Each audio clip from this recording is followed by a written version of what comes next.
நீ எதுக்கு என்ன குடியார பயலுக்கு கட்டி வைக்கிறீங்கன்னு கேட்டதுக்கு எங்க அண்ணி சொல்லுது,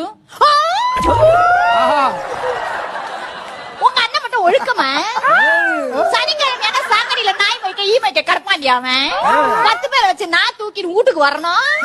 நாங்க கட்டிக்கிட்டு வாழல, அதெல்லாம் கல்யாணத்துக்கு அப்புறம் சரியா போயிடுங்கிறாயா. இருந்தாலும் நான் கண்டுபிடிச்சிட்டேன்னு எங்க அண்ணி ரிஜெக்ட் பண்ணிருச்சு. ரெண்டாவதா ஒரு மாப்பிள்ள வந்தாரு. நானும் ஆசை ஆசையா அப்படி வெக்கப்பட்டுக்கிட்டு எட்டி பார்த்தேன் பாருங்க. ஏமா அதெல்லாம் பண்ற? இதுங்க பொண்ணு பார்க்க வந்தா சும்மா இருக்குங்களா? எங்க பாட்டு பாடி காமி, எங்க டான்ஸ் ஆடி காமி. சரி நமக்கு தான் பாடவும் வரும் ஆடவும் வருவோமே, ஒரு ஆட்டத்தை ஆடி பாப்போம்னு எங்க அண்ணி சொல்லி கொடுத்தாங்க ஒரு பாட்டு. ராஜாவின் பார்வைதான்